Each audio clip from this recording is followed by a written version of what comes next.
저는 아무것도 없는데 건물주가 될 수 있나요? 라고 말씀하시는 분들이 계세요. 100% 레버리지를 써서 28억 정도. 근데 건물에서 나오는 월세가 1,700만 원이에요. 이분은 100% 레버리지를 써도 한 달에 600만 원 정도가 남는 상황입니다. 그렇게 해서 영원으로 투자를 하셔서 20억 정도 싸게 건물을 산 거죠. 충분히 메리트가 있는 건물이라고 하면은 영원으로 접근을 할 수가 있는 거죠. 초기 자금 마련에 여러 가지 방법이 있는데, 첫 번째로는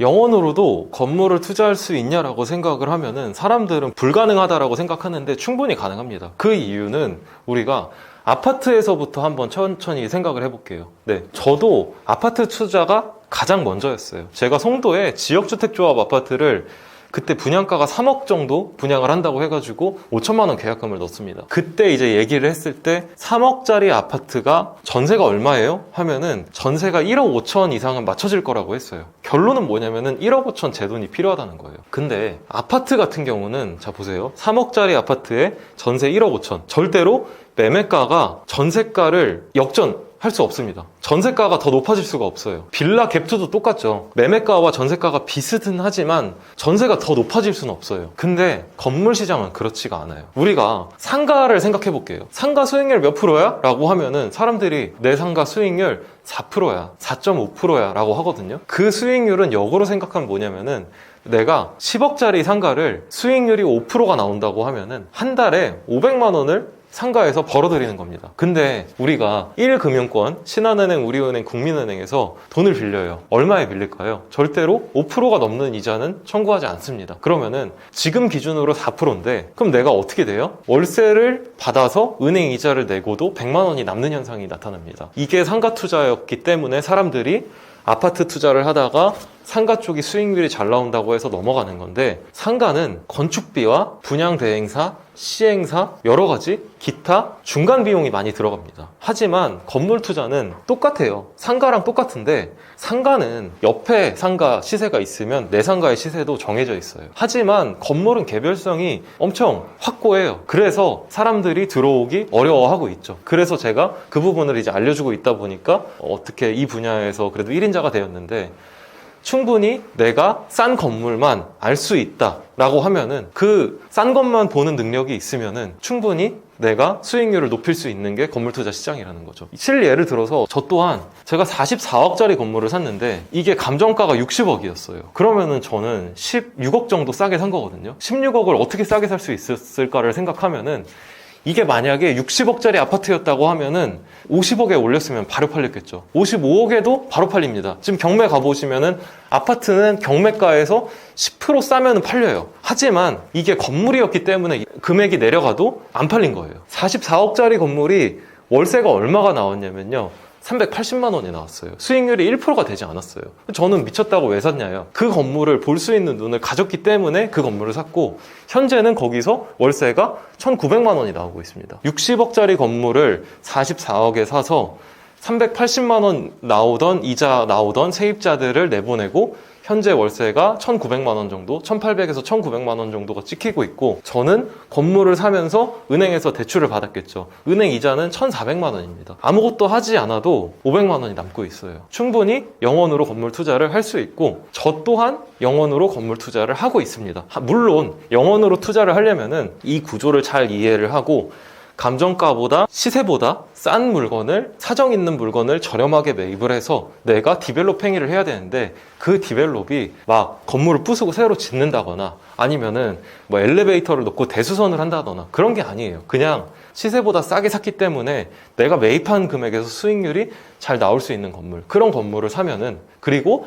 대출적인 부분을 잘 활용을 하면은 충분히 영원으로도 건물 투자를 할 수 있습니다. 저 또한 건물 투자를 시작하게 된 계기가 뭐냐면은, 앞서서 말씀드렸던 것처럼 아파트 투자를 하다 보니까 답이 없는 거예요. 아파트 투자는 원금이랑 이자를 같이 내야 되는데 내가 여기에 들어가가지고 살면은 그만큼 돈이 많이 나가는 거죠. 근데 건물에 살지는 않잖아요. 그러면 여기는 세입자를 맞추거나 내 사업을 하는 케이스인데, 세입자를 맞추고 내 사업을 해가지고 충분히 내가 은행에다가 내는 이자 이상을 뽑을 수가 있다라고 생각을 해서 건물 쪽으로 돌리게 됐죠. 충분히 영원으로 건물 투자를 할 수 있습니다. 제가 영원으로 건물주가 되는 방법에 대해서 강의도 하고 컨설팅도 하고 하다 보니까 사람들이 저는 아무것도 없는데 건물주가 될 수 있나요? 라고 말씀하시는 분들이 계세요. 하지만 건물 투자를 할 때는 우리가 안정적인 현금 흐름이 있으면 좋아요. 안정적인 현금 흐름이 있으면 왜 좋냐면은 내가 만약에 건물을 사요. 근데 이자를 내야 돼요. 10억짜리 건물을 사서 은행에서 10억을 대출을 받는다라고 하면은 물론 10억이 대출이 다 나오진 않습니다. 우리가 법인으로 매수를 하면은 8억 정도 대출이 나오고 2억 정도 현금은 필요해요. 하지만 그 2억도 다른 방법을 통해서 내가 가용을 해온다라고 하면은 충분히 메리트가 있는 건물이라고 하면은 영원으로 접근을 할 수가 있는 거죠. 초기 자금 마련에 여러 가지 방법이 있는데 첫 번째로는 내가 사업자가 있는 경우에는 내 사업자를 담보로 신용대출을 받는 방법이 있는데 여기서 잘 생각하셔야 될 거는 우리가 의사예요. 내가 의사면은 신용대출이 마이너스 통장으로 얼마가 나와요? 1억에서 2억은 나옵니다. 내가 직장인이에요. 5천만 원은 나와요. 내가 무직자,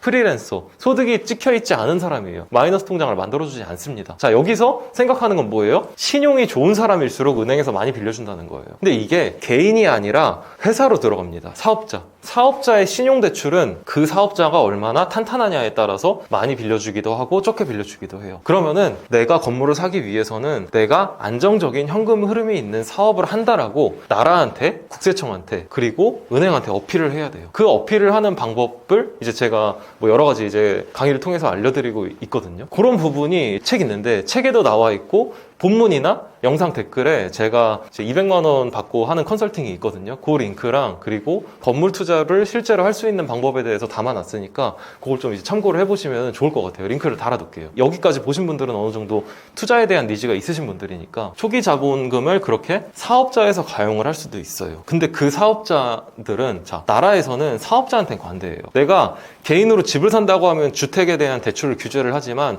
사업자한테는 그래 사업해서 열심히 경제성장에 기여해서 법인세도 많이 내고 종합소득세도 많이 내 라고 해서 사업자한테 이자를 싸게 주는 프로그램들이 있습니다. 저도 이제 저번 달에 받았는데 5억을 1.4%에 받았어요. 사업자 운전자금 대출로. 그렇게 해서 초기 자금을 마련하는 방법이 1번이고요. 두 번째는 내가 갖고 있는 담보를 활용하는 방법이 있습니다. 제가 산 건물이 60억이라고 했죠. 감정가가. 근데 저는 얼마에 샀어요? 44억에 샀죠. 그러면은 나는 16억 정도의 현금을 가지고 있는 사람이 되는 거예요. 그러면 은행에다가 당당하게 얘기할 수 있어요. 나 옆에 나온 싼 건물을 사고 싶어. 근데 돈이 없어. 근데 나는 이거 돈 갚을 수 있는 능력 충분히 돼. 그러니까 내가 갖고 있는 60억짜리 건물에 지금 대출 44억 있잖아? 나머지 16억 공백 있잖아. 이거 감정했을 때 나오잖아. 이거 가지고 여기다가 담보로 해서 빌려줘 라고 하면은 대출 이자가 줄어들기도 하고 대출 금액이 높아지기도 합니다. 그리고 이걸 담보로 따로 돈을 마련을 할 수도 있고요. 그렇게 해서 아까 말씀드렸던 1번 사업자의 신용을 만드는 방법, 두 번째 내가 가지고 있는 담보로 초기 비용을 마련하는 방법이 있습니다. 그리고 건물 투자 시장에서는 싼 건물을 산다고 하면은 은행에서 80% 정도는 빌려줘요. 법인 사업자라고 하면은 80%는 빌려주기 때문에 내가 나머지 20에서 30% 그 자금을 어떻게 마련해야 하는데 다양한 방법으로 마련을 할 수 있고 그런 부분에 대해서 이제 알려드리다 보니까 이제 인기가 많아진 건데 그거 이제 아까 하단에 댓글로 이제 달아드린다고 했고 이제 요 정도까지 알아두시면 좋을 것 같아요. 초기 자금 마련하는 방법에 있어서는 여러 가지가 있지만 신용과 담보가 있다. 이런 건물 반드시 사야 한다. 건물에 가치가 없는 건물을 사야 돼요. 이게 무슨 소리냐라고 하실 수 있어요. 왜냐면은 건물 투자 유튜버인데 건물에 가치가 없는 걸 사야 된다고? 자, 이게 뭐냐면은 우리가 생각해 볼게요. 압구정의 현대아파트가 왜 비쌀까요? 압구정 현대아파트는 지금 이미 노후화가 돼가지고 가치가 없어요. 하지만 그 압구정의 현대아파트가 앞으로 미래에 반포의 레미안 원베일리나 한남 더힐 아니면 성수동의 이제 트리마제, 아크로서울 포레스트 같이 개발이 될 거라는 기대감이 있고 그렇게 개발이 됐을 때 비싼 가격에 매각이 될 수 있다고 생각하기 때문에 비싼 거예요. 그러면은 우리도 그런 건물 가격을 치지 않는 건물을 사야 됩니다. 자, 땅을 사야 되는 거예요. 땅에 투자를 해야 되지 건물주라고 해서 건물에 투자를 하면 안 돼요. 왜냐? 잘 볼게요. 50년 된 땅이 있어요. 50년 된 땅은 지금도 땅입니다. 근데 50년 된 건물이 있어요. 50년 된 건물을 가치를 주고 사라고 하면은 건물만 사라고 하면은 안 사실 거잖아요. 여기 지금 영상을 보는 구독자분들도. 왜냐? 감가 재산입니다. 중고 자동차를 왜 싸게 팔까요? 신차보다? 감가가 됐기 때문이죠. 그거랑 똑같이 건물도 감가 자산이기 때문에 우리는 건물에 투자를 하는 게 아니라 절대로 땅에 투자를 해야 되는 겁니다. 그리고 그 땅의 가치가 올라가기를 기대해야 되는 거예요. 자, 이제 저는 그렇게 생각해요. 우리나라가 앞으로 어떻게 될 거냐. 우리나라는 지금 저는 우리나라의 미래가 일본이라고 생각해요. 그러면은 일본이 30년 동안 어떻게 살아왔냐? 최저임금이 10,000원에서 움직이지 않고 있어요. 물가 상승도 안 되고 있어요. 저희 부모님 세대에서 지금 우리 세대까지는 인플레이션이 오고 경제 성장이 이루어졌기 때문에 땅값이 드라마틱하게 올랐지만 앞으로 그런 드라마틱한 상승은 저는 없을 거라고 생각합니다. 투자자 입장에서도. 그러면은 땅값이 안 오른다고 생각을 하고 접근을 하는 거예요. 그러면은 자, 건물값은 어떻게 돼요?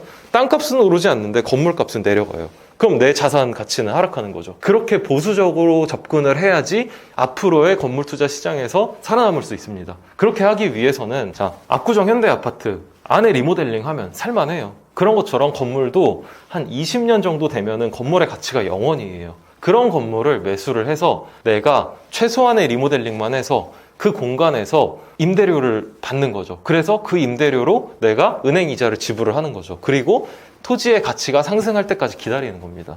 이런 투자를 저는 해야 된다고 생각해요. 그래서 이런 건물은 반드시 사야 한다. 뭐냐면은 땅값을 주고 오래된 건물이지만 건물이 많이 지어져 있는, 그리고 그 건물을 내가 조금만 눈화장을 시키고 뭐 이제 렌즈를 넣고 아이라인을 그려주고 입술에 틴트를 발라줬을 때 그 사람이 돋보일 수 있는 그런 화장을 했을 때 가치가 있어 보이는 건물을 사야 된다고 생각해요. 그러면은 역으로 내가 싼 땅에 건축비만 평당 1,000만 원, 1,200만 원 들여가지고 멋들어지게 지어진 건물은 피해야 된다는 거죠. 왜냐? 이거는 땅 가격이 유지된다고 해도 건물 가격이 감가가 되면은 앞으로는 내 자산 가치가 삭제되는 행위가 오니까. 그래서 이런 물건들은 반드시 피해야 된다고 생각을 합니다.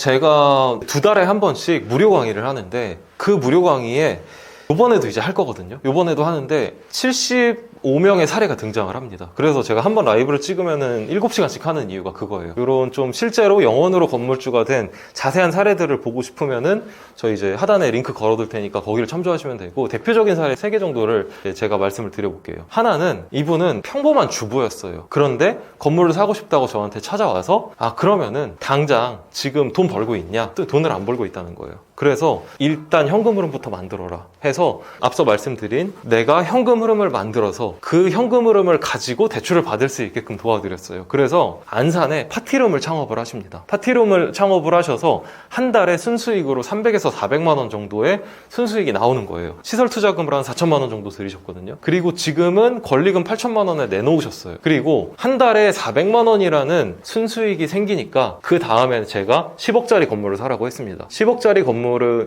너가 대출을 다 받아서 사. 근데 그 대출을 10억짜리 건물에 대해서는 80% 파락을 해줄 거야. 그러면 나머지 2억이 부족하지. 그 2억은 지금 400만 원 버는 사업장을 가치를 올려서 나라 혹은 은행한테 어필을 해서 돈 2억을 갖고 와. 그렇게 해서 실제로 2억을 마련하시고 8억을 건물 담보로 해가지고 15억에 나와 있는 부천 건물을 15억의 감정평가가 된 매도자가 어쩔 수 없어서 매각을 하는 건물을 9억 5천에 매수를 하십니다. 그럼 이분은 5억 5천만 원 정도 싸게 건물을 매입을 한 거죠. 자, 공실입니다. 공실이지만 제가 지금 공실 상황이 심각하다고 하지만 이분한테 이 건물을 사라고 한 이유는 뭐냐면은 이분은 한번 400만 원의 현금 흐름을 만드는데 성공하셨어요. 그만큼 열정적인 분이기 때문에 공실이지만 그 공실을 채웠을 때 가치가 올라가는 건물이 있기 때문에 이 건물을 사라고 적극적으로 말씀을 드린 거예요. 그래서 실제로 지금 세입자가 들어온다고 해서 협의를 하고 있고, 또 이 건물을 16억에 내놨습니다. 9억 5천에 사가지고. 호스텔이라는 숙박시설로 용도 변경을 해가지고 여기서 현금 흐름을 충분히 나올 수 있게끔 만들어준 거죠. 그리고 다음 사람은 여기서 내가 호스텔, 숙박시설이죠. 숙박시설로 운영을 할 수 있게끔 완벽하게 만들어두고 팔기 때문에. 근데 그렇다고 해가지고 15억, 16억이라는 가격이 비싼 가격이 아니에요. 왜냐면은 시세예요. 그리고 은행에서 감정평가 금액이라고 딱 얘기를 해주고 있기 때문에. 그러면 이분은 9억 5천에 산 거는 그때는 사정이 있는 건물이었고 아무도 공실이어서 쳐다보지 않았기 때문에, 근데 이분은 그런 숨은 보석의 진주를 발견한 거고 자기가 건물의 가치를 올리는 행위를 한 거죠. 그래서 지금 이분이 이제 이 건물을 매각하시는 이유도 내가 파티룸을 해서, 파티룸도 지금 3천만 원 원으로 현금 흐름을 만들어서 8천만 원의 권리금 매각을 하고, 그리고 이번에 매입한 건물도 매각을 하면은 대략 갑자기 6억 정도의 현금이 생기겠죠. 그럼 이분은 다시 30억 정도 하는 건물을 매수를 하려고 생각을 하고 계시는 거예요. 그래서 그 건물에서 내가 현금 흐름, 파티룸 내가 하고 1층 장사, 세입자 1층은 잘 맞출 수 있으니까 넣고 2층, 3층 뭐 내가 개인적인 공간 쓰고 주거도 하고 한 번에 인생 역전할 수 있는 기회가 생긴 거라서, 이분 같은 경우는 때마다 저한테 뭐 이제 막 발렌타인 30년산 뭐 이런 것들 계속 보내주고 계세요. 네, 뭐 저도 감사하죠. 네, 그리고 열심히 하시는 분이기 때문에 이런 물건을 추천을 드렸던 케이스라고 생각합니다. 그래서 평범한 주부도 현금 흐름을 만들어서 건물 매입을 해서 충분히 팔 수 있다가 이제 하나의 사례고요. 자, 이분은 아무것도 없는 상태에서 사업이라는 거를 통해서 건물을 매입을 하셨어요. 자, 두 번째 얘기를 또 해드릴게요. 일산에 삼성프라자라는 건물이 있어요. 이게 급매로 나왔습니다. 급매로 나왔는데 얼마에 나왔냐면 28억에 나왔어요. 그래서 제 강의를 듣고 제 컨설팅을 들었던 분이 이 사람은 이 건물이 딱 맞겠다라고 하는 건물이어서 추천을 드렸어요. 바로 사셨어요. 왜냐면은 28억짜리 건물이고 일산의 항아리 상권이에요. 주변에 아파트 단지예요. 공실이 없어요. 이 건물이 얼마였냐면은 감정가가 47억이었어요. 대략 20억을 싸게 사셨거든요. 왜 20억에 싸게 팔았을까를 생각해보면은 여기는 그런 게 있어요. 막 평창 이씨 무슨 공파 몇 대 손 모임 이런 것처럼 그 중종의 할아버지들이 가지고 계시는 분할 상가 건물이었는데, 그러다 보니까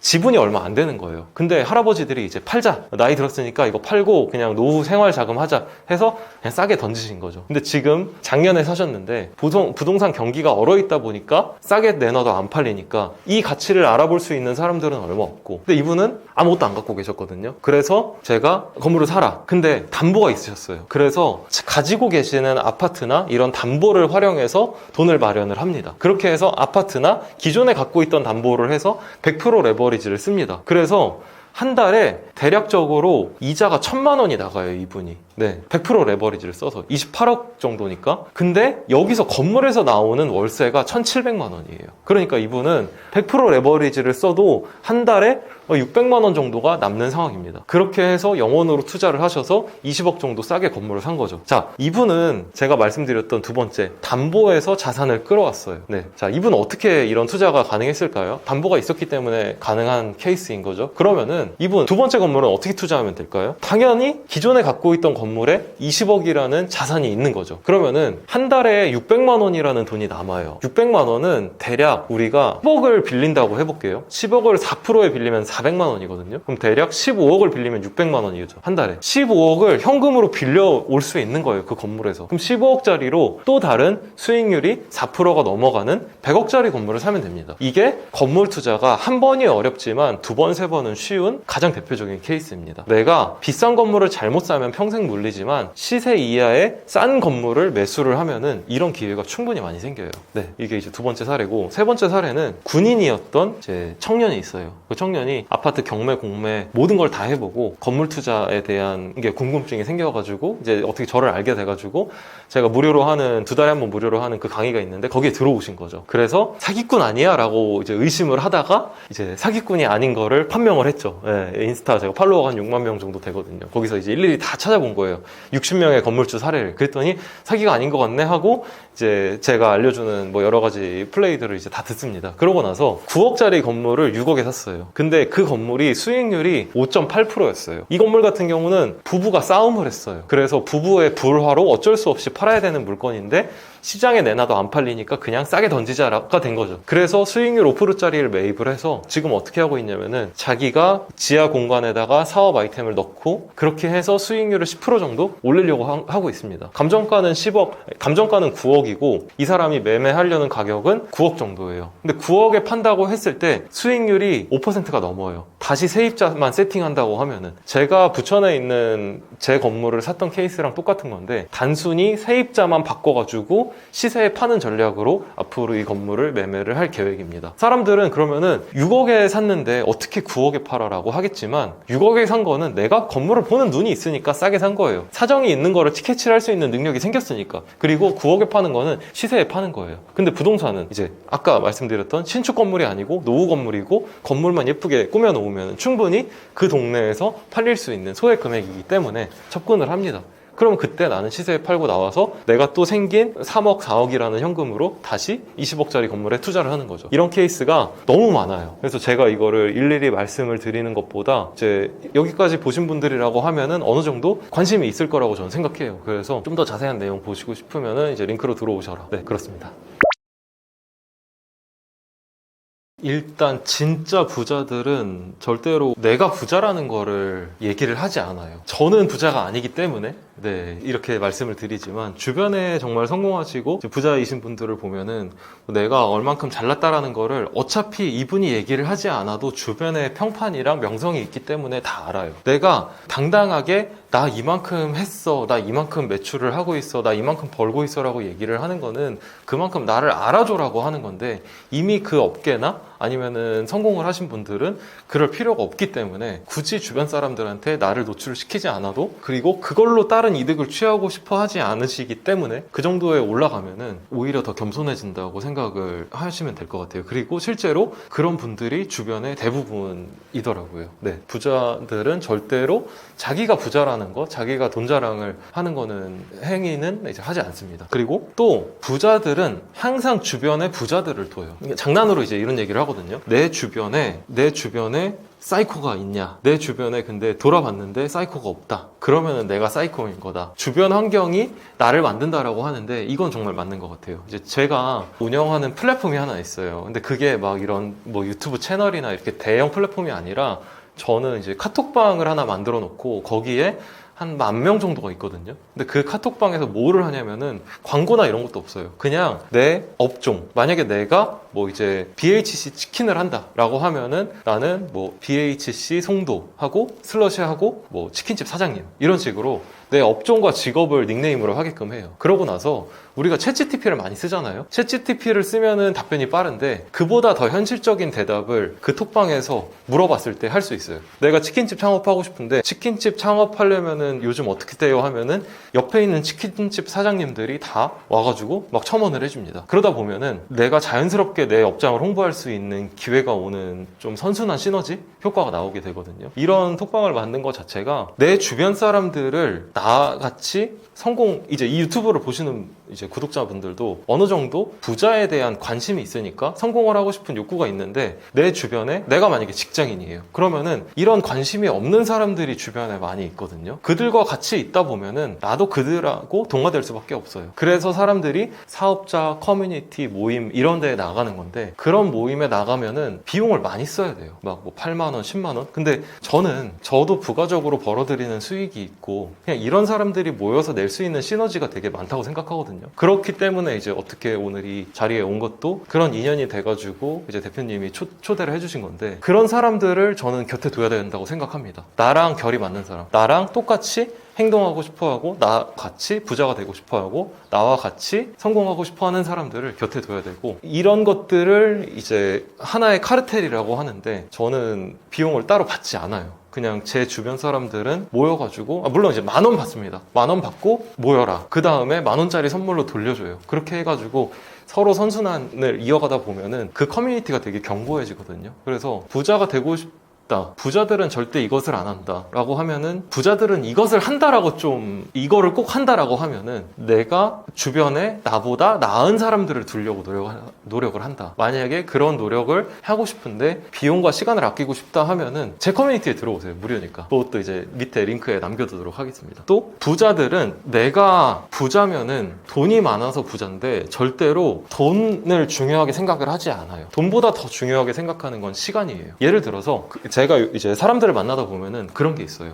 대표님 시간 되세요? 밥 한 끼 하시죠? 이 말이 되게 어려워요. 왜냐면은 내가 30만 원짜리 오마카세를 친구한테 사준다고 하면은 친구는 바로 시간을 내주겠지만, 이 사람의 시간의 가치를 역으로 생각을 하게 돼요. 이 사람이 1년에 얼마를 버는데 그 1년에 한 달에 하루에 얼마를 벌기 위해서 어느 정도의 노력을 할 텐데, 이 사람한테 내가 같이 밥을 먹자고 했을 때 과연 이 사람이 나와 있는 시간에 대한 그 가치를, 본인의 수입을 어떻게 보면 쓰는 거거든요. 내가 시급 10,000원을 받는 알바생이라고 해볼게요. 그러면은 내가 이 사람이랑 2시간 밥을 먹는다고 해서 30만 원짜리 밥을 얻어먹는다고 해서 내가 손해가 나지 않아요. 근데 예를 들어서 제 시급이 50만 원이라고 해볼게요. 제 시급이 50만 원이고 제가 2시간을 누군가와 밥을 먹는다고 하면은 저는 100만 원을 날리는 거예요. 그렇게 생각하면은 절대로 부자들 사이에서는 언제 한번 밥 먹자 이런 얘기를 하지 않고, 그리고 언제 시간 돼? 라고 하지 않습니다. 편하신 날짜 주시면은, 한 편하신 날짜 3개 정도 주시면은 제가 거기서 스케줄을 맞출게요.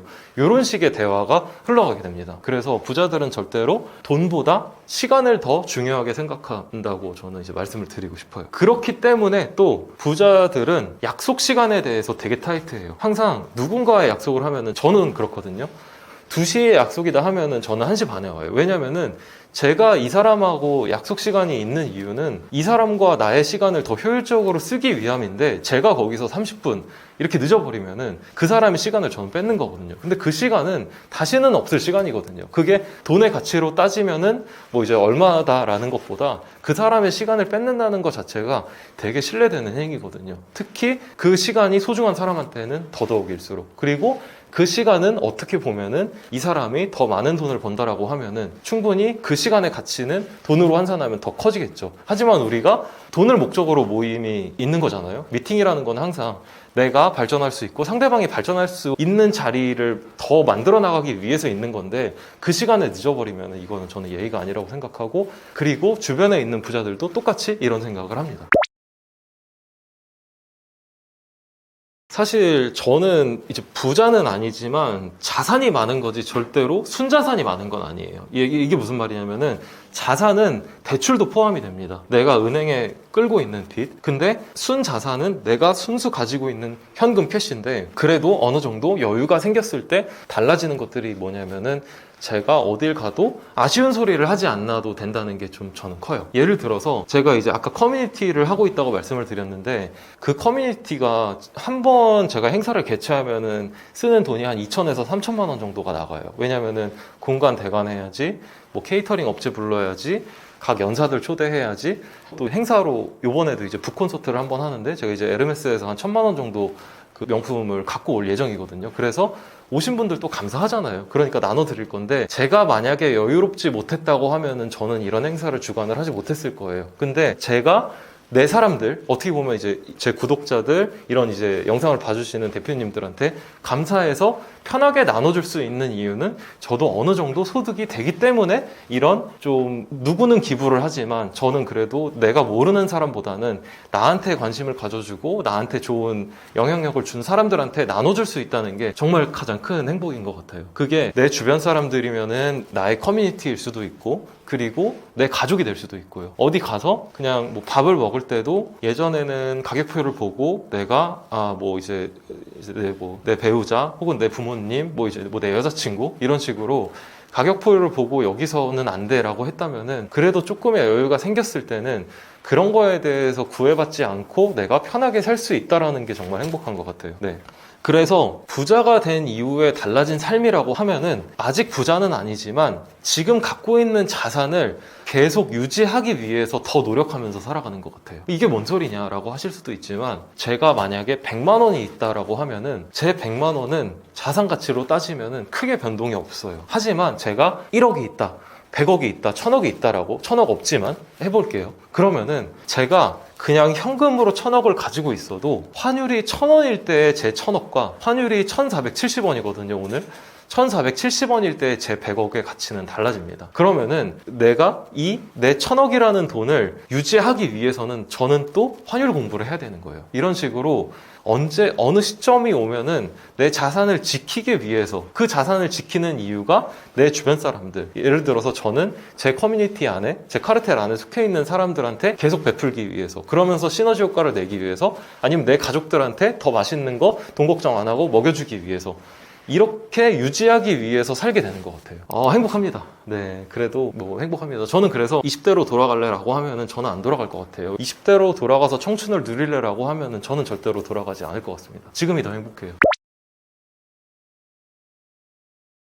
위기는 저는 기회라고 생각해요. 자, 저희가 항상 위기는 왔어요. 지금은 자영업자의 내수 시장이 너무 안 좋아요. 폐업이 많아지고 그렇기 때문에 공실에 대한 리스크가 대두가 되고 있고 이제 강남에도 공실이 정말 많거든요. 그러면은 오히려 이랬을 때 싸게 나오는 물건들이 있어요. 그런 물건들을 집어야 된다가 1번이고요. 그럼 이게 맞는 거야? 라고 생각해보면은 과거의 상황을 돌이켜보면은 우리가 뭐 리먼 브라더스가 파산을 했다든지 경제 대공황이 왔다든지 이랬을 때 주식시장이 폭락이 왔고 코로나가 시작되면서 나라가 망한다, 전 세계적인 경기 불황이 온다라고 했을 때 코스피 코스닥이 꼬꾸라졌고 미국 주식이 꼬꾸라졌을 때, 그리고 IMF 때 우리가 막 금모으기 운동을 하면서 부동산 시장이 떡락을 했을 때, 이랬을 때 승자가 누구였나를 생각해보면은 그때 자산을 레버리지를 잘 써가지고 투자를 하신 분들이 지금은 결국 승자거든요. 그래서 저는 위기 속에서 더 기회를 찾으려고 노력한다고 생각합니다. 부자들은. 네. 실제로 저도 그렇게 위기가 오면은 그때 현금 비중을 많이 줄여가지고 투자 자산으로 많이 투입을 하는 편이에요. 코로나 때도 그랬고 이제 뭐 여러 가지 투자 자산을 운영을 하고 있거든요. 그래서 이런 위기가 왔을 때가 더 기회지, 모두가 오른다 해가지고 거품이 꼈을 때 고점에 뭔가 자산 행위를 하는 것보다, 다들 웃고 있을 때 거기에 투자를 하는 것보다 항상 모두가 울고 있을 때 그때가 기회라고 생각을 합니다. 일단 저는 달력을 써요. 그래서 세무사에서 주는 달력이 있는데 뭐 부가세, 원천세 신고일, 그리고 이제 법인세, 종합소득세 이때 내라는 달력에다가 제가 한 달치 해야 될 것들, 고정적으로 해야 되는 일들을 일단 다 써놔요. 그리고 거기에 제 개인적인 일정들이나 뭐 약속이라든지, 왜냐면 약속 시간은 되게 중요하기 때문에 내 시간도 중요하고 상대방도 시간이 중요하기 때문에 약속을 잊지 않기 위해서 한 달 단위로 다 이제 캘린더를 써놓고, 그리고 이제 거기다가 일 단위 캘린더를 컴퓨터에다가 또 따로 저장을 해놔요. 스티커 메모로 해가지고 오늘 시간별로 무슨 일을 해야 돼. 왜냐면은 살다 보면은 변수가 되게 많이 생기거든요. 그러면 그 변수를 다 컨트롤을 하려면은 저한테 100개의 요청이 들어왔는데 제 머릿속에 그 100개의 요청을 다 처리할 수 있는 전산 능력이 없기 때문에 할 일을 다 이제 따로 일 단위로 써놔요. 그렇게 하고 그 일 단위에서 시간 단위로 내가 우선적으로 처리해야 될 거는 하나씩 처리를 하면서 지워나가고 있습니다. 그래서 월 단위 캘린더를 하나 작성을 하고, 그리고 이제 월 단위 캘린더에다가는 내가 이날 해야 될 것들에 대한 주요적인 거, 그리고 고정적으로 나가는 거, 뭐 이제 월세, 직원들 급여 이런 것들을 세팅을 해놓고, 일 단위로는 내가 해야 될 것들을 우선순위로 정리를 해놓고, 그 다음에 당일날이나 전날, 전전날 저한테 이제 요청이 들어오는 것들은 거기에다가 추가 삭제를 하고, 점점 이제 한 것들은 지워나가고, 그렇게 하면서 우선순위를 두고 업무를 처리하면서 살고 있어요. 그렇게 시간을 관리하고 있습니다. 그리고 오늘 촬영이 서울이었는데 오늘도 이제 올라온 김에 아침에 부동산 중개법인 만나가지고 이제 회사 부천으로 출근해가지고 인천에서 제가 일을 보거든요. 인천에서 이런 부동산 컨설팅 관련 업무 보고 부천에 출근해서 회사 업무 보고, 그리고 이제 강남에 중개법인에서 미팅이 있어가지고 오늘 촬영 전에 시간 만들어가지고 11시에 촬영하고, 오늘 이제 2시부터 4시까지 여기서 촬영하고, 그 다음에 출판사 대표 미팅이 있어가지고 내려가면서 양재 쪽에서 하나 만나고, 갤러리 운영하는 동생이랑 또 촬영이 하나 있어서 서울 올라온 김에 그거 촬영하고, 7시부터 9시까지 저희 이제 미술품 절세 관련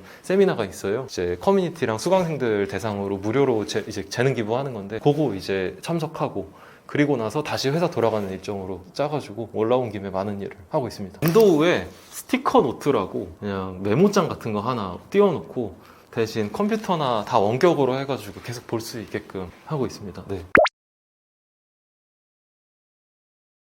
저는 일단 내가 다 먹으려고 하면 안 된다고 생각해요. 네, 이게 어떤 구조냐면은 항상 내 주변 사람들을 먼저 챙겨야 된다고 생각하거든요. 모든 투자를 할 때 내가 혼자서 다 하려고 한다, 그러면은 사업을 하면 안 돼요. 저는 그렇게 생각하거든요. 제가 숙박업을 했을 때도 그랬어요. 저는 제가 청소를 하지 않았어요. 왜냐하면은 청소 이모님을 고용을 하는 거예요. 250만 원이라는 비용을 주고, 그러면은 이모님은 청소를 하겠죠. 그러면 그 시간은 저한테 250만 원 이상의 가치가 있는 시간이기 때문에 청소 이모님을 고용을 하는 겁니다. 그리고 남는 시간에 저는 다른 제가 할 수 있는 투자 방법이나 아니면 더 적극적으로 레버리지를 쓸 수 있는 방법을 연구하고 실행을 하는 거죠. 그래서 실제로 펜션을 제가 운영을 해가지고 딱 1년 만에 14억 정도 매매 차익을 봤거든요. 뭐 인테리어 이런 것들 다 빼고. 하지만 그 펜션은 완전한 로또로 돌아갔습니다. 저는 직원들한테 순이익의 10%를 월급 외 상여금으로 따로 줬어요. 그들이 방 관리를 하고 예약률을 높일 수 있게끔 하게끔. 그리고 청소 이모님들 관리도 그들에게 시켰어요. 왜냐면은 그들이 청소 이모님을 인건비를 최대한 줄이고 본인들이 열심히 청소에 임하면은 그러면은 그만큼 순이익이 높아지고 자기들이 가져가는 게 많아질 거라고 생각을 했겠죠. 그런 식으로 나의 시간을 소중히 생각을 해야 되고 레버리지를 금융에서만 쓰는 게 아니라 시간에서도 레버리지를 써야 되고 그 시간에서 레버리지를 쓰는 거에서 내가 내 직원들, 내 친구들, 내 주변 사람들한테 베푸는 거에 대해서 아끼면 안 돼요. 네, 모두가 같이 잘 될 수 있는 사람들이 말하는 다단계라는 구조를 짜야 되는데 이 다단계에서 모두가 같이 웃을 수 있는 구조를 짜야 된다가 1번이고 그리고 이제 이런 다단계의 구조 속에서 내가 가진 시간은 최대한 가치 있게 사용을 해야 된다는 거죠. 제가 2024년에 3월에 인스타그램을 시작을 했는데 갑자기 팔로워가 숙박업을 시작해가지고 숙박업 펜션 홍보를 하려고 했는데 생각보다 팔로워가 안 늘어가지고 그냥 내가 하고 싶은 얘기 다 하자 해가지고 돈에 대한 이야기를 막 하다 보니까 인스타그램이 뭐 이제 300명에서 딱 5만 7천 명까지 가는데 3달 정도가 걸렸거든요. 근데 그때 이제 제가 컨설팅을 한번 해봤어요. 오늘 나와가지고 이제 부동산 건물 투자에 대한 이야기를 하는 거를 1대1로 만나서 내가 컨설팅을 해줄게. 시간당 100만 원에서 2시간에 200만 원을 받고 제가 컨설팅을 했는데 그게 딱 일주일 만에 1년치가 다 찼어요.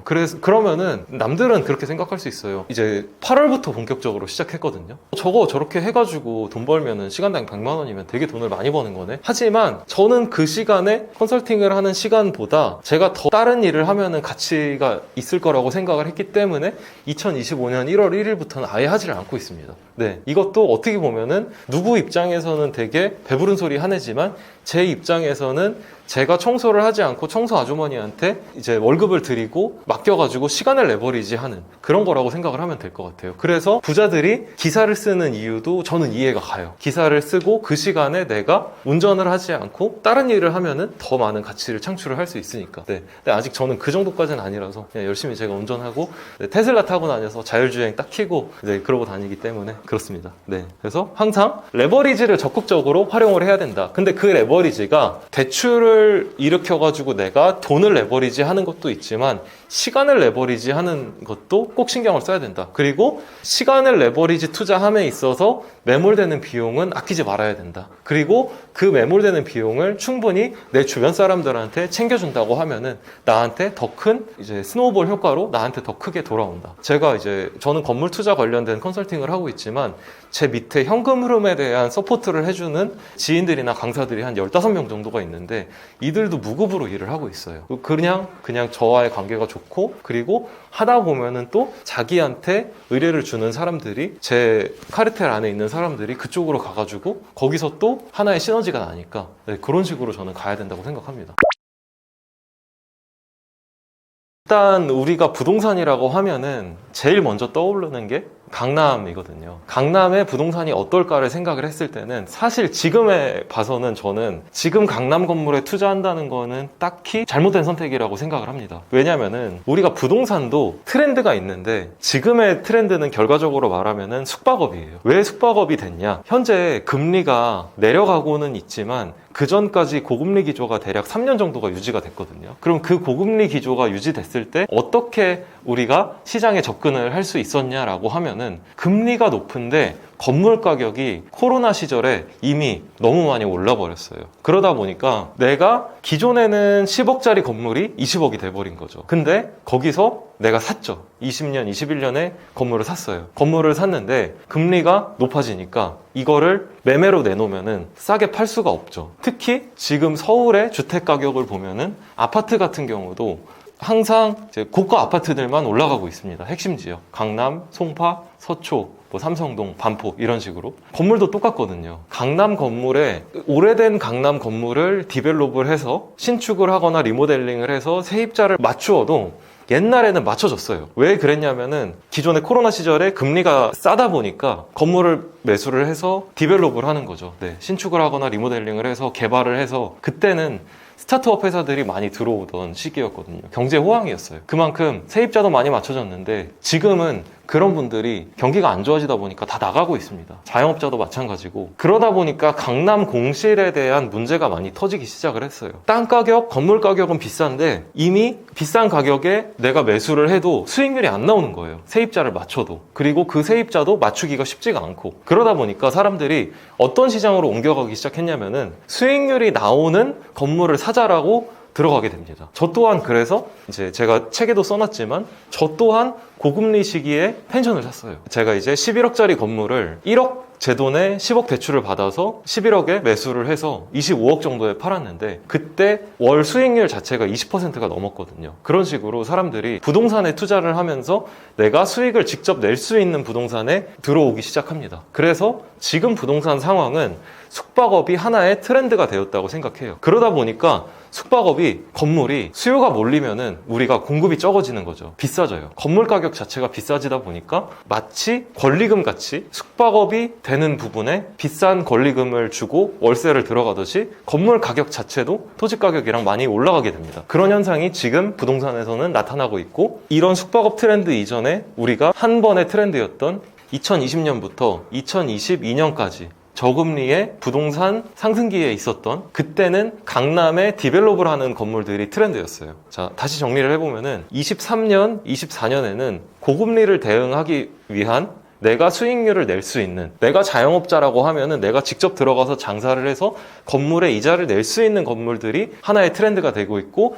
거기서 부업으로 접근할 수 있는 게 숙박업 같은 경우는 청소를 이모님만 시키면 되고 그리고 나는 건물에서 할 게 별로 없단 말이에요. 부업으로 접근을 하면서 무인화가 되다 보니까 무인 모텔, 에어비앤비 이런 것들이 많이 생겨나게 되고 그러다 보니까 내가 월세로 공간을 얻어서 하는 소액 숙박 창업이 트렌드가 되고 그러다 보니까 이게 건물 투자까지 번지고 있어서 숙박업이 하나의 트렌드다. 그럼 그 전에 트렌드는 뭐였냐면은 서울의 핵심 지역에 싼 땅을 찾아서 신축을 하는 거죠. 신축을 하거나 아니면은 대수선, 엘리베이터를 넣고 리모델링을 해가지고 세입자를 맞추는 거죠. 세입자가 맞춰져요. 그 이유는 뭐냐면은 2020년, 2021년에는 금리가 쌌고 스타트업 투자처들이 활발하게 움직였어요. 왜냐면은 돈이 시장에 많이 풀려 있기 때문에 그 돈을 가지고 할 게 없으니까 여러 비싼 월세를 주고서라도 그런 사무실을 얻는 거죠. 그렇게 해서 수익률을 맞춰놓고 매각을 하는 게 하나의 트렌드였고 그럼 우리가 이제 그 전으로 한번 가볼게요. 그 전의 트렌드는 어떤 거였냐? 예전에 우리 부모님 세대는 그런 얘기를 했어요. 상가주택 아니면 원룸 다가구 대학교 상권에 있는 안정적인 세입자 월세를 꼬박꼬박 받을 수 있는 건물을 매수를 하셨는데 그 시장은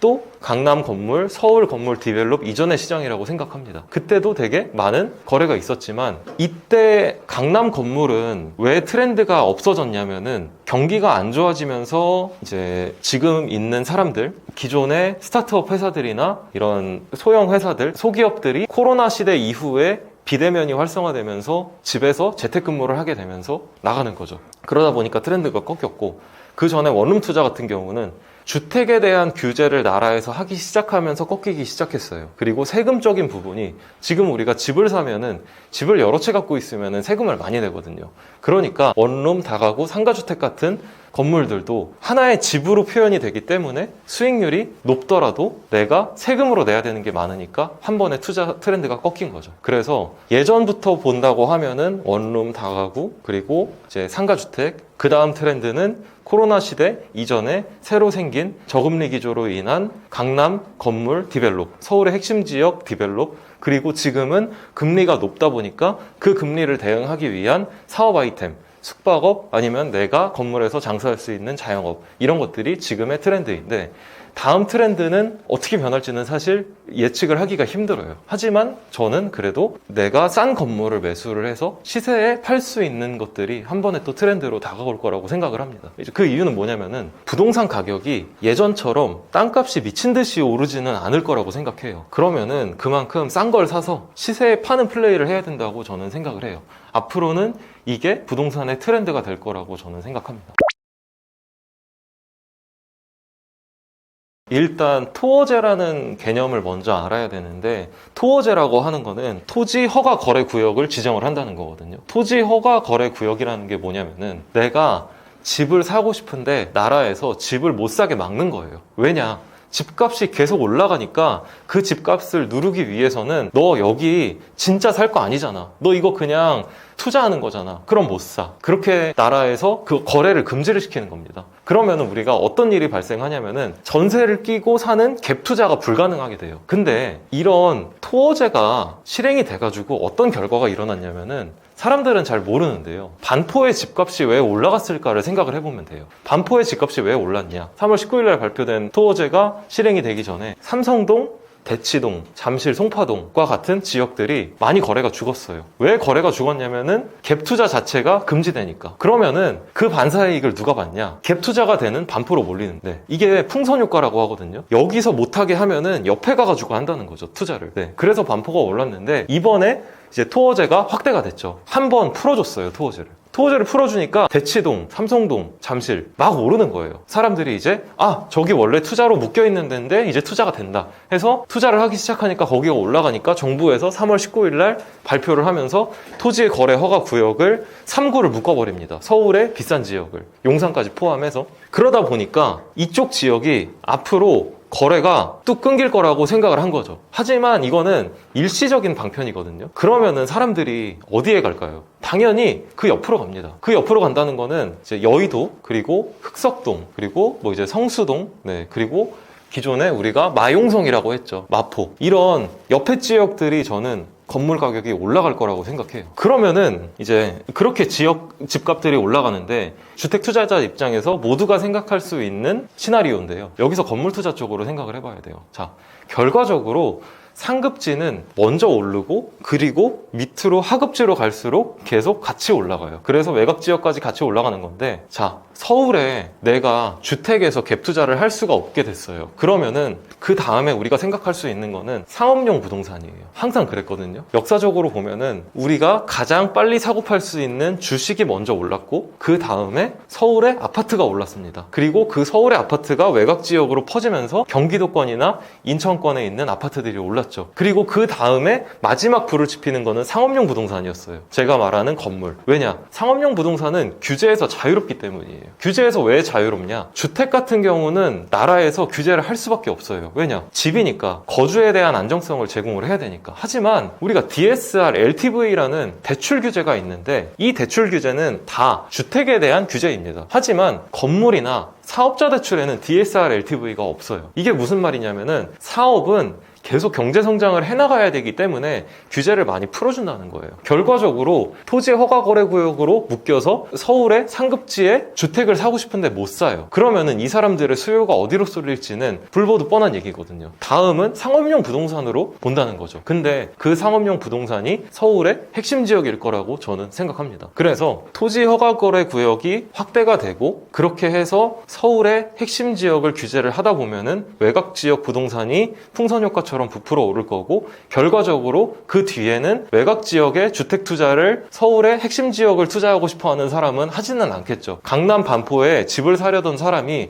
여의도, 마포, 성수동에 집을 살 수는 있지만 경기도, 인천, 과천, 그리고 뭐 노원, 도봉구, 강동구에 소액주택을 매수를 하려고 하지는 않겠죠. 그러면은 그 다음에 보는 게 상업용 부동산이라고 생각해요. 강남에 집을 사야지 했는데 강남에 집을 규제를 때려버리네? 그러면은 어떻게 해야 되지? 강남에 건물을 사야겠다. 규제가 적으니까. 그래서 저는 토어제 확대는 결국 건물 매매 시장에 있어서는 호재라고 생각합니다. 근데 여기서 주택에서 건물로 눈을 돌리다 보면은 어떤 일이 생기냐면은 주택은 규제도 심한데 원금이랑 이자를 같이 갚아야 하는 상품입니다. 하지만 건물 쪽은 그렇지가 않아요. 건물에 이자만 내면 돼요. 하지만 그 이자를 누가 감당을 할 수 있냐? 우리가 주택 같은 경우는 매매가가 만약에 40억이라고 하면은 전세가가 20억이란 말이에요. 그러면은 이거는 수익률로 따지면은 은행에서 내가 받을 수 있는 금리가 4%라고 칠게요. 그러면은 이거는 2%의 수익률밖에 안 되는 상품이거든요. 하지만 강남에 지금 3%가 넘는 수익률로 건물이 되게 많아요. 그러면은 내가 역으로 생각하면은 40억짜리 집을 살려고 했던 사람이라고 하면은 대출을 더 받아서 60억, 70억짜리 강남에 건물을 살 수 있는 시장이 오게 됩니다. 근데 건물 거래가 지금 제가 이렇게 나와서 떠드는 것처럼 투명해지고 있어요. 그리고 일반인들이 더 접근을 하기 쉬운 시장이 되고 있어요. 그게 예를 들어서 부동산 실거래 시스템이라든지 밸류맵, 디스코 이런 식으로 우리가 호갱노노나 직방같이 부동산 실거래를 다 알려주기 때문에 일반인들한테 점점 대중화가 되고 있고, 거기서 이런 투자 시장이 있네? 라고 해서 발을 돌릴 거라고 저는 분명히 생각해요. 그래서 토어제 확대는 결과적으로 건물 매매에 있어서는 호재라고 생각을 합니다. 특히 서울 지역에 있어서는.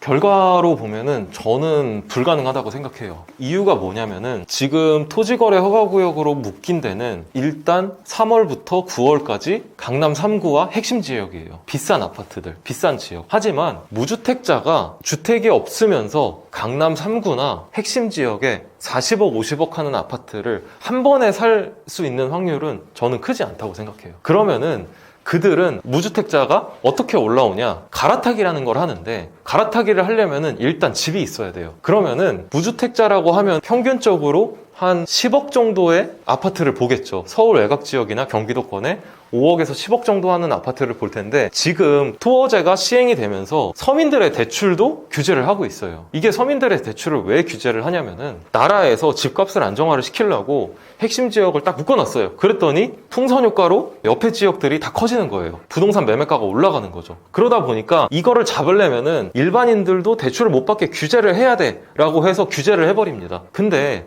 항상 그랬어요. 우리가 2017년 정권 때도 그랬고, 규제가 심해지면 심해질수록 부동산의 가격은 올라가요. 그리고 그거에 대한 대안이 나오면서 다른 지역이 부동산 가격이 상승을 하고, 그래서 결과적으로 저는 지금 토어제가 지금은 핵심 지역에만 묶여놨지만 나중에는 서울의 전 지역이 또 다시 규제 지역이 될 거라고 생각해요. 예전처럼. 그 다음에 경기도권이랑 인천권까지 확대가 될 거라고 생각하는데, 그때는 이미 그들도 부동산 가격이 많이 올라 있을 거라는 거죠. 왜냐면은 그런 기대 심리가 계속 풍선 효과처럼 커지기 때문에. 그러면은 내가 주택을 가지고 있지 않았는데, 내가 인천에 5억에서 6억 정도 하는 아파트, 24평짜리 아파트를 사고 싶었는데 5억에서 6억짜리가 갑자기 다음날 갔더니 7억이 되는 거예요. 이러면은 무주택자 입장에서는 갑자기 1억이라는 비용이 더 올라가니까 못 사요. 만약에 내가 주택이 있었다고 하면은 내 집이 올랐으니까 내 집이 오른 것만큼 다음 집도 오르는 거 당연해. 그리고 나서 갈아타기가 가능한데, 주택이 없는 분 입장에서는 뭐야, 갑자기 1억이 올랐네? 이거 내일 떨어지면 어떡해? 라고 생각을 하니까 선뜻 손이 안 나가는 거예요. 근데 이제 집을 갖고 있는 사람들은 점점 가격을 올리는 거죠. 규제가 심해지고 앞으로 더 올라갈 것 같으니까. 이런 효과가 반복되다 보면은 결국 5억에 살려고 했던 집이 10억이 돼버리는 현상이 나타나면은 10억에도 무주택자는 2배가 올랐네? 지금은 아니다. 고점이다. 라고 생각하고 저는 못 살 거라고 생각을 합니다. 그래서 토어제로 무주택자가 주택을 마련할 수 있는 기회는 더 없어질 거라고 생각을 해요. 기존에 부동산에 관심이 있었고 어느 정도 투자를 해본 사람들이 규제가 생기니까 빨리 나도 상급지로 갈아타서 부동산 상승기에 올라타야겠다라고 생각을 할 것이지, 무주택자는 점점 더 주택을 마련해지기 힘들 거라고 저는 생각합니다. 결과적으로 토지 허가거래 구역이라는 게 생기면서 마지막 승자는 저는 서울의 하이엔드 주택을 가지고 있는 정말 부자들이 승자일 거라고 생각을 합니다. 그 이유는 뭐냐면은 항상 그래왔듯이 지금 묶여있는 지역, 예를 들어서 반포, 하지만 이제 용산의 한남동 같은 경우가 고급 주거단지가 많은데, 그런 용산의 한남동 고급 주거단지의 수요와 공급의 법칙을 생각을 해보면은 좋아요. 자, 그들이 갑자기 토어제가 생겼다고 해서 우리가 이제 에테르노 청담에 아이유가 살고 있잖아요. 과연 아이유가 집을 팔까요? 에테르노 청담을? 토어제가 생겼다고 해서 아페르 한강, 한남동의 나인원, 그리고 한남더일, 이런 고급주택에 살고 있는 분들이 집을 팔까요? 그들은 일단 집을 팔지 않을 겁니다. 왜냐하면 실거주를 하고 있고 이미 대출에 대해서 어느 정도 자기가 현금 흐름이 있으니까 상환을 할 수 있는 능력이 있는 그들이에요. 근데 그런 사람들이 집을 안 내놓겠죠. 서울의 핵심 지역에 있는 초고가 아파트들, 100억, 200억 하는 아파트들이 집을 내놓지 않겠죠. 그러면서 풍선 효과로 주변 지역이 부동산 가격이 계속 오르겠죠. 하지만 토지 허가 거래 구역이 풀려요. 그럼 어떻게 될까요? 자, 이제 외곽 지역으로 풍선효과처럼 집값이 올라가겠죠. 그러면은 항상 그랬거든요. 서울의 핵심지가 오르고 서울의 외곽 지역이 오르고 경기도권, 인천권이 올라요. 그 다음에 부동산 가격이 서울의 핵심지부터 빠질까요? 아닙니다. 왜 아니냐? 그들은 투자 목적이 아니라 실거주 목적이었고 팔 이유가 없으니까 부동산 하락기에 접어들어도 아파트를 안 팔아요. 왜냐면은 자기의 주거 단지고 더 이상 갈아타기 할 데가 없으니까. 그러면은 외곽 지역에 있는 사람들이 이제 자, 토어제가 풀렸대. 그래서 이제 거래가 활발하게 된대. 근데 뭐 금리가 올랐대. 이러면서 집값이 빠지기 시작합니다. 그러면은 내가 서울에 갭 투자를 하기는 힘들었어요. 하지만 외곽 지역에 무리해서 투자를 한 분들은 터지겠죠. 우리 집의 시세는 누가 결정하냐면은 우리 아파트 단지에 가장 대출 상환 능력이 낮은 그 사람이 우리 아파트의 집값을 정하는 겁니다. 예를 들어서 내가 20억에 샀어요. 20억에 샀는데 옆집 친구가 21억에 샀어요. 근데 21억에 산 친구가 풀대출을 받았는데 이거를 갚을 능력이 없어가지고 이 아파트가 경매나 금매로 넘어가요. 그래가지고 이 사람이 호가를 17억으로 낮춰요. 그러면은 내 집도 비교 대상이 있기 때문에 17억이 되는 겁니다. 근데 이런 확률이 에테르노 청담 한남더일에 있는 사람이 할 확률이 높을까요? 아니면은 외곽 지역에 있는 무리하게 투자를 한 아파트 하나만 바라보고 투자를 한 분들이 높을까요? 당연히 밑에라고 생각합니다. 그러면은 외곽 지역에서부터 부동산 버블이 꺼지기 시작합니다. 그러면서 서울로 오겠죠. 하지만 그 부동산 불경기가 됐을 때 과연 100억, 200억 하는 하이엔드 주택에서 거주하는 사람들은 집을 팔까요?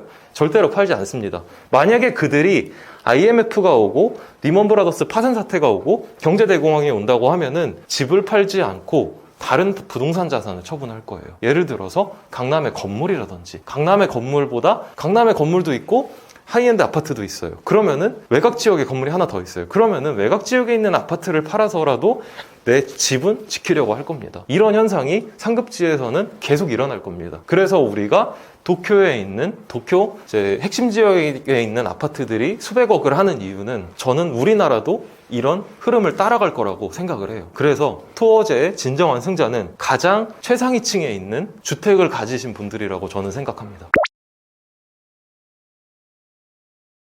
자, 집값은 저는 2025년에는 지속적으로 올라갈 거라고 생각해요. 내려가지 않을 거라고 생각합니다. 왜냐? 지금 대략 한 2년 정도 부동산 하락 침체기가 있었어요. 강남의 집들도 빠졌어요. 그 이유는 뭐냐면은 금리가 고금리 기조였고 금리가 내려갈 생각을 안 했기 때문이에요. 하지만 금리가 지금 이제 내려가기 시작했고 한국은행 기준금리가 2%대까지 내려왔습니다. 이게 한국은행 기준금리가 우리가 체감하는 시점이 오면은 부동산 가격은 훨씬 더 올라가 있을 거라고 저는 장담해요. 왜냐? 내가 40억짜리 집을 샀는데 금리가 4%예요. 그러면은 못 버티고 손절을 해야 될 수 있는 상황이 오겠지만 내가 40억짜리 집을 샀는데 은행에서 기준금리가 내려가면서 나의 6개월, 1년 금리가 내려갑니다. 그래서 내가 3%가 돼요. 그러면 나는 버틸 수가 있죠. 매물을 거두어 드립니다. 근데 지금은 금리가 내려가고 있는 기조가 시작되었어요. 은행에 이자를 내는 금액이 적어지는 걸 체감할 거라고 생각해요. 그랬을 때는 부동산 가격은 올라갈 수밖에 없습니다. 그게 집이든 상업용 부동산, 건물이든. 거기다가 나라에서 정답지를 주고 있어요. 토어제라는 규제를 통해서 이 지역은 투자하지 마. 그리고 이 외곽 지역은 또 투자하지 마.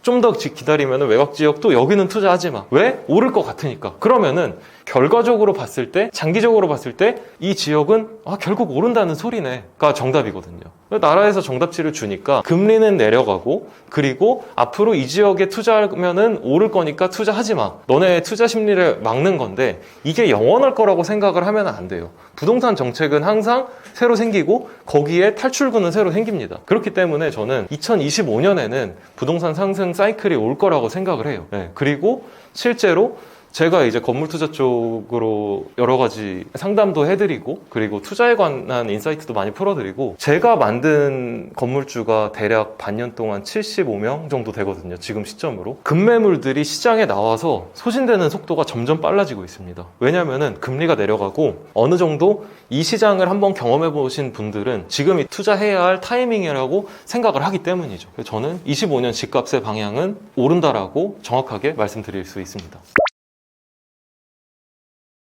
보통 건물주라고 하면은 사람들이 생각하는 게 강남에서 사우나하고 그리고 이제 나와가지고 골프 연습장 가서 골프 치고, 그리고 이제 친구들 만나서 술 먹고, 이런 것들이 되게 건물주의 현실이라고 생각하는데, 그들은 제가 볼 때는 간물주예요. 간물주. 그리고 그냥 그 어나더 영역에 있고, 저처럼 대출을 많이 받아가지고 투자를 하는 방식이 아니라 이미 태초부터, 아니면은 성공을 해서 이미 강남에서 그렇게 살아도 전혀 자신의 자산에는 지장이 없는 사람들이고, 제가 하는 건물주는, 저는 이제 건물값이 없는 노후 건물을 사서 가치를 만들어가지고 시세에 파는 전략을 통해서 자산을 불려나가고 있는데, 이러다 보면은 예기치 못한 상황들이 되게 많이 생겨요. 예를 들어서 오래된 건물이다 보니까 수도에 문제가 있을 수도 있고, 난방에 문제가 있을 수도 있고, 갑자기 막 소화전이 터지는 경우도 있어요. 그래서 워터파크가 개장해서 저도 이제 1층에 세입자가 나갔어요. 그래가지고 1층이랑 지하 1층 세입자를 맞춰야 되는데, 겨울이었거든요. 세입자가 원래 있을 때는 난방도 켜고 추우니까 하니까 되게 따뜻한 공간이었는데, 겨울에 세입자가 한 달 동안 없어버리니까 수도가 동파가 돼가지고 스프링클러가 터진 거예요. 그래서 새벽에 경찰서에서 전화가 옵니다. 워터파크가 개장했다, 너 건물에. 그러니까 지금 주변으로 막 물이 흐르고 있으니까 와가지고 건물 문을 열고 빨리 조치를 해라. 가봤더니 스프링클러가 터져가지고 진짜로 물이 제 여기까지 올라온 거예요. 그런 상황들이 있어요. 그럼 또 물을 치워야죠. 하지만 그것 또한 배우는 거라고 생각해요. 그러면은 다음 투자할 때는 세입자가 없는 공실 상황이었더라도 내가 어느 정도 난방을 틀어놓는다. 이런 누수에 대한 리스크를 미리 인지하고 리스크를 해결하기 위해서 선조치를 취한다. 이런 것들이 계속 쌓이다 보면은 어느 정도 가다 보면은 이제 익숙해집니다. 이제 제가 하는 방식이 그런 식으로 시세 이하의 물건을 사서 시세만큼 받아가지고 매각을 하는 방식이고, 그러다 보면은 이런 문제들이 있을 수 있고, 물론 이제 직접 할 수 없는 것들이 있습니다. 건물주더라도. 예를 들어서 소방 안전 관리 제가 직접 못하고, 엘리베이터 점검 이런 건 제가 직접 못해요. 그럼 그런 것들은 외주 업체를 써보기도 하고, 내가 직접 할 수 있는 건 직접 하기도 하고, 또 청소를 매일 해야 되잖아요. 이제 건물 관리비를 받으면은 그만큼 청소도 해줘야 된단 말이에요. 그런 것들은 동네에 있는 할머니들한테 부탁을 해가지고 청소 한 달에 얼마 해서 청소 좀 해주세요 해서 좋은 관계로 유지를 하면서 저렴한 가격에 인건비로 관리비를 해칭을 하는 거죠. 그런 부분도 있고, 또 세입자 문제와 관리나 이제 예기치 못한 상황 중에 하나가, 지금 이제 제가 가지고 있는 건물 4층에 세입자분이 부부싸움을 했어요. 그래가지고 나간대요, 불화로. 그래서 이랬을 때는 또 세입자 공시를 어떻게 라고 할 수도 있지만, 4층 건물인데 3층 세입자한테 먼저 써보지 않을래? 라고 제안을 했습니다. 그리고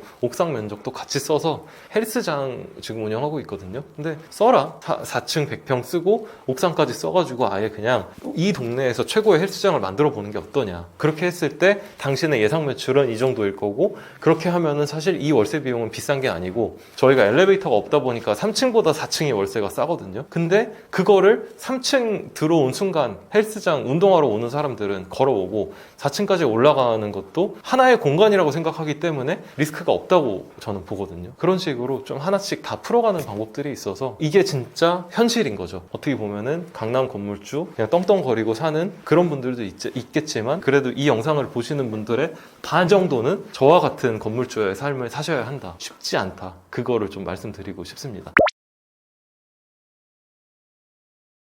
돈이 없어도 건물주가 될 수 있어요. 우리가 건물을 100% 내 돈으로 산다라고 생각하면은 절대로 오산입니다. 자, 아파트를 살 때도 우리는 항상 대출을 받아요. 그렇기 때문에 주택담보대출이라는 금융 시스템이 있고, 건물도 똑같습니다. 자, 내가 사업을 한다고 해가지고 100% 내 돈으로 하진 않잖아요. 그렇기 때문에 엄마한테도 빌리고 주변 사람한테도 빌리고, 그래서 망하면은 나만 망하는 게 아니라 내 주변 사람들 같이 망하는 것처럼 건물도 레버리지를 써가지고 충분히 살 수가 있고, 그 방법만 안다고 하면은 이거는 절대로 위험한 시장이 아니고, 하지만 이런 투자를 못하는 이유는 정보의 비대칭성 때문이라고 생각을 해요.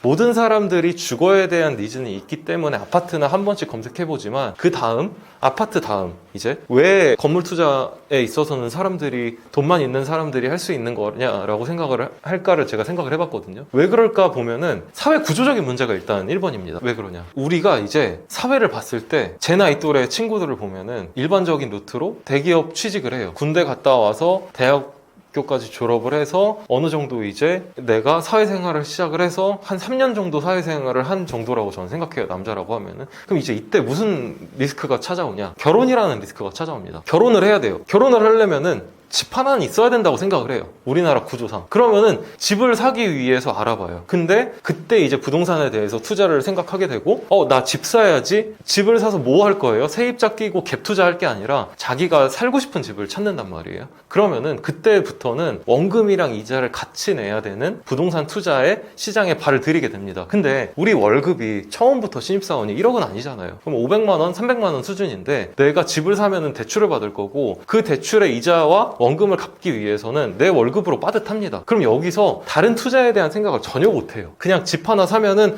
나 부동산 투자했어. 그러니까 남는 돈, 뭐 이제 부동산 투자하고 남는 돈으로 주식 조금 한다든지 비트코인 해가지고 1억 천금을 노린다라고 생각을 하는데 물론 이제 저도 주식 투자하고 있고 비트코인 하고 있고 다 하고 있습니다. 근데 건물 투자 시장까지는 생각을 못 한다는 거죠. 그래서 저는 젊은 청년들이 이런 시장이 있다라는 거를 좀 오늘 이 영상을 통해서 알았으면 좋겠어요. 네. 왜냐면은 1억으로 내가 살 수 있는 집은 2억짜리예요. 갭 투자를 한다고 하면. 하지만 건물은 1억으로 80% 대출이 되기 때문에 4억, 5억짜리 건물을 살 수가 있습니다. 하지만 1억으로 내가 갭 투자를 하는 게 아니라 원금이랑 이자를 같이 낸다고 하면은 내가 만약에 5억짜리 집을 사가지고 매달 내야 되는 불입금이랑 10억짜리 건물을 사가지고 매달 내야 되는 이자랑은 거의 비슷할 거예요. 근데 내가 집을 투자했을 때 세입자한테 받을 수 있는 월세는 내 투자 금액의 반밖에 안 돼요. 근데 건물은 내가 투자한 금액의 그 이상을 돌려받을 수 있습니다. 세입자한테. 이런 시장이 있다는 거를 좀 알아주셨으면 좋을 것 같아요. 그래서 돈이 없어도 물론 돈도 없고 담보도 없고 내 노력도 없으면 못하죠. 하지만 내가 건물주가 되고 싶다는 생각을 하고 계시면은 충분히 저는 이 시장에서 돌파구를 찾을 수 있다고 생각합니다. 저 또한 그랬어요. 자, 저는 이제 1억으로 11억짜리 펜션 10억 대출을 받았거든요. 신한은행에서 그 펜션 담보로 10억 대출을 받아서 그래서 11억에 사서 25억에 1년 만에 팔았습니다. 그리고 한 달에 3천만 원씩 벌었어요. 다 떼고 이자, 직원들 인건비, 월급, 뭐 이제 기타 난방 비용, 기타 부대 비용 다 빼고 그리고 영원으로 건물 50억짜리 샀어요. 40억대. 그리고 지금 70억에 내놨어요. 충분히 가능한 시장이기 때문에 돈이 없으면은 건물주는 나와는 먼 얘기야 라고 생각을 하지 않으셨으면 좋겠어요. 네. 자. 취직이 안 돼. 나는 아무것도 못해. 라고 생각을 하시는 분들 중에 취직을 해가지고 대기업에서 일을 하고 계시는 분은 없을 거라고 생각합니다. 뭐든지 내 의지만 있으면 할 수 있어요. 그 의지랑 하나 더 필요하죠. 방법. 하지만 그 방법은 뭐 이제 제가 다 알려드리니까 걱정하지 않으셔도 될 것 같습니다. 제가 만약에 직장인이고 한 달에 400만 원을 벌고 있어요. 근데 제가 10억짜리 건물을 풀 대출을 받아서 삽니다. 그리고 400만 원이라는 비용을 제가 이자 비용을 내고 있는 거죠. 하지만 그 건물은 언제까지 공실이지 않거든요. 거기에 세입자가 들어와서 400만 원 이상의 월세를 낼 거예요. 그렇게 되면은 나는 해피엔딩인데 여기서 제가 한 푼도 없는 알거지가 될 수 있는 확률은 뭐냐면은 자, 전제 조건이 뭐냐면은 저는 직장이 있고 싸게 샀다는 전제 조건이에요. 그러면은 제가 직장에서 해고가 돼야 됩니다. 제가 직장에서 해고가 돼서 400만 원이라는 현금 흐름이 사라져요. 1번. 플러스 제가 가지고 있는 건물의 세입자들이 농민 봉기를 일으켜가지고 한 번에 다 나가요. 그렇게 해서 갑자기 나는 400만 원 현금 흐름이 없는데 은행에다가 세입자들이 다 나가버려가지고 400만 원이라는 이자 비용을 대략 2년에서 3년 동안 내야 된다라고 하면은 그때는 제가 터지는 거죠. 하지만 그럴 상황은 솔직히 거의 없을 거라고 생각합니다. 내가 사업을 안정적으로 꾸려나간다거나 아니면은 안정적인 현금 흐름이 있는 직장인이라고 하면은 세입자들이 농민봉기를 일으켜가지고 한 번에 다 나간다는 상상은 할 수가 없죠. 리스크 관리 방법은 항상 비싼 건 사면 안 돼요. 비싼 건 사면 안 되고 공실에 대한 리스크가 최소화되어 있는 지역을 사야 되고 만약에 공실 건물을 산다고 하면은 공실에 대한 이자도 내가 1년에서 2년 정도는 낼 생각을 하고 사야 되는 거예요. 아니면은 지방에 투자한다고 하면은 지방이어도 상업지가 있어요. 유동인구가 많은 곳. 그리고 부평역, 헌팅, 술집, 거리 이런 데들은 인구가 아직 계속 많이 있단 말이에요. 그리고 학교 앞에는 문구점 무조건 있단 말이에요. 그렇게 유동인구가 많은 지역을 사야 되는 거고 그리고 지금과 같은 공실이 되게 리스크가 있는 시장이라고 하면은 이미 공실에 대한 리스크는 해소가 돼 있는 수익률이 어느 정도 나오는 물건을 사야 돼요. 근데 그런 물건들은 시장에 잘 없죠. 왜냐면은 완벽한 물건은 잘 없으니까. 하지만 건물 쪽은 어쩔 수 없는 사정에 의해서 나오는 물건들이 꽤 있어요. 예를 들어서 갑자기 우리 부모님이 돌아가셔가지고 세금을 이만큼 내야 되니까 나는 건물을 팔 수밖에 없다. 왜냐면은 상속세, 증여세 이런 세금들이 되게 세거든요. 그런 것들이라든지 아니면 이런 예시도 있었어요. 이제 한 분이 급하게 2019년에 매입한 건물을 파신 케이스인데 러시아에서 사업을 하고 계셨어요. 그러면서 그 사업 흐름으로 건물을 사셨는데 러시아 우크라이나 전쟁이 터지면서 본인의 사업장이 완전 망한 거예요. 그래서 여기에 돈을 부어야 되니까 본인이 갖고 있던 건물을 파는 케이스입니다. 이런 분들은 지금 급하게 팔아야 되니까 그런 것들은 아파트보다 싸게 팔아야지 팔리죠. 그리고 그럼 우리가 그런 물건을 볼 수 있는 능력을 키워야 되니까 건물 투자는 절대로 함부로 하시면 안 되고 정말 건물을 볼 줄 아는 눈을 키워야 돼요. 네, 그리고 그런 눈을 키우는 게 어떻게 보면 제가 이제 뭐 책에서도 써놨고 그리고 이제 뭐 컨설팅도 하고 있고 2달에 한 번씩 강의하는 것도 있으니까 그런 데에서 좀 많이 인사이트를 얻어가시면 좋을 것 같아요.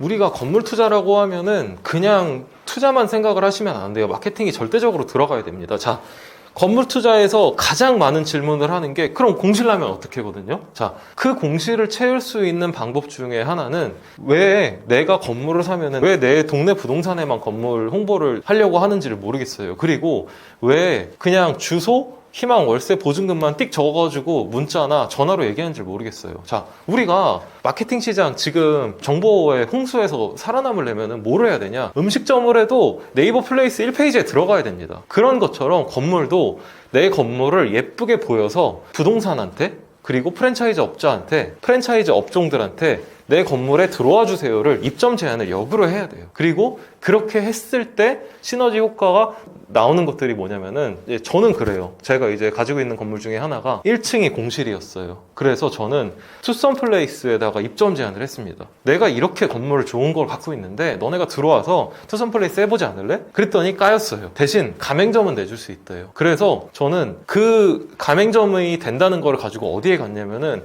부천 상동으로 갔습니다. 부천 상동에는 투썸 플레이스 권리금이 2억에서 4억까지 있는 동네거든요. 하고 싶어도 못해요. 거기 부동산에 가서 저는 얘기를 합니다. 내가 건물을 갖고 있는데 이런 자료다, 사진이랑 건물에 대한 정보를 싹 제공을 해요. 여기 투썸 플레이스가 들어올 수 있다는데 할 만한 사람이 있냐? 부동산 사장님은 거기서 투썸 플레이스 하고 싶다는 아줌마들 그리고 사모님들, 사장님들 무수히 만나봤을 거예요. 그들한테 제 건물에 대한 정보를 주겠죠. 자, 제 건물은 권리금이 없죠. 역으로 생각하면은 그냥 들어와서 공사만 해서 투썸 플레이스 운영을 할 수 있고 그렇게 해서 권리금을 받고 나갈 수 있는 상권이라는 반증입니다. 그렇게 부동산에 홍보를 하셔야 됩니다. 자, 마케팅이에요. 이런 마케팅을 왜 건물주들은 못할까요? 건물 투자 시장 자체가 50대, 60대, 70대 그들만의 리그로 이루어지고 있기 때문이에요. 하지만 이거를 지금 이 영상을 보시는 분들은 나이가 젊거나 그래도 어느 정도 연배가 있으시면은 그래도 투자에 대한 적극성을 가지고 계실 거라고 생각해요. 그러면은 이런 거 충분히 가능합니다. 그래서 제가 운영하는 커뮤니티나 제 수강생들이나 보시면은 공실이 없어요. 다 맞추세요. 실제로 이렇게. 이런 건물 투자에 있어서는 그냥 건물만 산다고 끝나는 게 아니라 그 뒤에 과정이 되게 중요하니까 건물주 이렇게 해야 성공합니다 라고 했을 때는 건물주도 그냥 한번 현실에 안주해서 건물 하나 사고 끝이 아니라 계속 바뀌어 나가는 시대에 적응을 해야 돼요. 그거를 제가 이제 알려드리니까 이제 오늘 영상 좀 재밌으셨다고 하면은 또 이제 본문이랑 댓글에도 추가적인 정보들이 있으니까 거기도 한번 보시면 좋을 것 같습니다.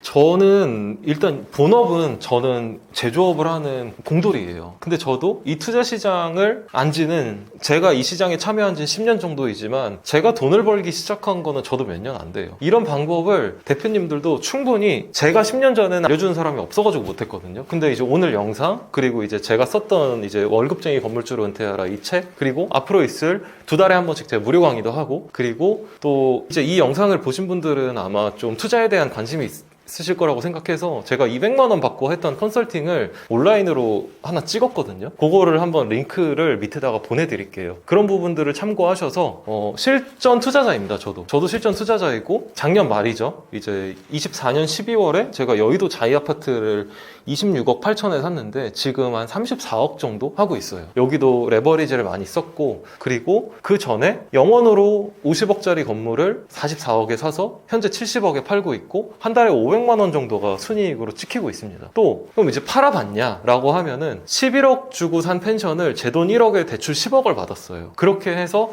한 달에 3천만 원 벌면서 운영을 하다가 1년 만에 24억 8천만 원에 팔아서 13억 8천만 원이라는 돈을 벌었습니다. 자, 이게 제가 부동산 투자자라서 가능한 게 아니라 저도 그냥 본업이 있는 한 명의 투자자이고 제 취미 생활일 뿐입니다. 여러분도 충분히 가능하다는 거를 좀 알려드리고 싶었고, 사회 초년생들이 부동산 하면은 건물 투자가 아니라 아파트 투자에만 포커스가 돼 있는 것 같은데 그 부분이 좀 안타깝고 이런 시장이 있다는 거를 좀 알려드리고 싶어가지고 오늘 출연을 하게 됐고, 이것도 인연이고 어떻게 보면 좋은 기회라고 생각해요.